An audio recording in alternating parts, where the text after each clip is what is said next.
Like many orphan kittens, the savory delights were a little sick when we got them. Tater tot casserole was warm and loved when he passed away the day after Itsy Bitsy Rescue took them in, but mushroom risotto, fish taco, beef stroganoff, and pesto fries came to my home. Pesto Fries, named for the French fry on his nose, shared my fascination with his tiny toe beans. He spent a lot of time belly up, showing off or admiring his peats. It didn't take us long to figure out that he was infused with cuteness, but a little half-baked in the brains department. Pesto wasn't very interested in the bottle, but his enthusiasm for kitten mush far exceeded his ability to eat effectively. To be fair, swimming in the food dish is pretty common for weaning kittens, but Pesto had a flair for creating the most epic messes possible. He was always in a frenzy for food, and I sacrificed several fingers to him in an attempt to get food into his mouth. He just ended up wearing more food than he consumed. We used copious amounts of baby wipes and warm towels throughout the day, but Pesto had a bath every single night for a few weeks. We were stuck in an endless loop. Food, cleaning, cuddling, then more food. And we're not talking about a long loop either. This entire routine could happen every 30 minutes. Gradually, he learned food was better inside his belly, so he was clean and available for frequent snuggles. His cuddly nature helped him find a wonderful home with his brother, Fish Taco, but he began to demonstrate health and behavioral issues shortly after his adoption. Unfortunately, their vet diagnosed him with anxiety without doing diagnostic testing and only made recommendations for environmental changes, which didn't help. He was hiding all the time. Devastated, his family returned him to me, believing he was miserable in their home despite their best efforts.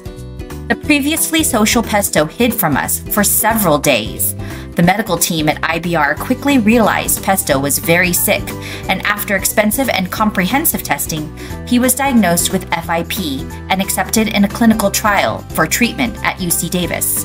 Once we started treatment and he began to feel better, his silly and loving nature returned, though he is more nervous about strangers and change than he was as a kitten.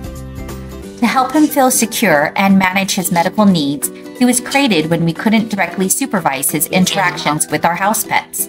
But my foster fail kitten, Gizmo, fell in love with him and would shove her toys into his crate. Her kitten energy overcame his nervousness, and they became BFFs. He was occasionally reunited with his brother, Beef Stroganoff, renamed Beansy, who was also diagnosed with FIP and stayed with us when his family was out of town. Pesto always reacted with anxious growling and stalking when we had visitors or new fosters, but his huge heart would win and he'd fall in love.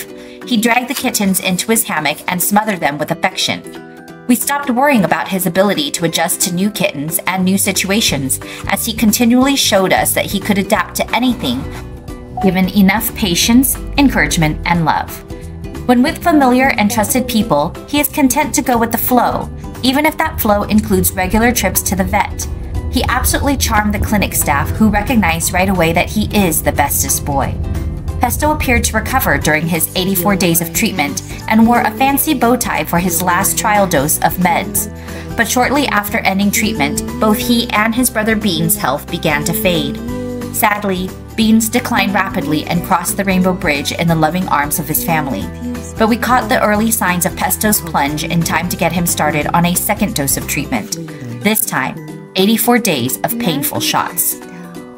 Being Pesto the Besto made this process so much easier for us than many other FIP warrior families. We set up a shot station in my craft room and gave him his favorite snack before, during, and after the shots, along with his favorite treat, Dad Cuddles. Pesto learned when to expect shot time and was willing to tolerate the sting to receive the benefits. We also learned that he absolutely loved to hear his name in song, so we made up silly songs to tell him he was the bestest Pesto every day.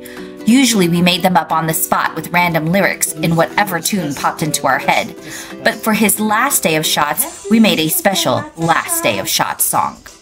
He never ever bites, he got lots of plugs, he's tough. So tough.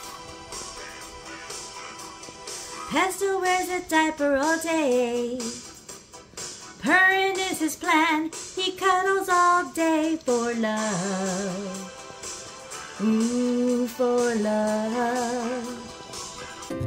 Pesto never held a grudge for the endless shots and continued to beg for cuddles. He was a little nervous when we dropped him off with another foster while we went on vacation, but we told her to sing him Pesto songs and we sent some audio clips of us singing to him. Hearing his name in music, he rubbed up against the phone and against her and became her work-from-home buddy.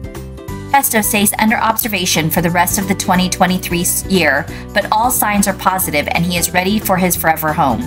He is a special needs cat who does need some help with toileting, but he doesn't mind wearing his diapers and has a prescription diet that helps him stay regular and easy to manage.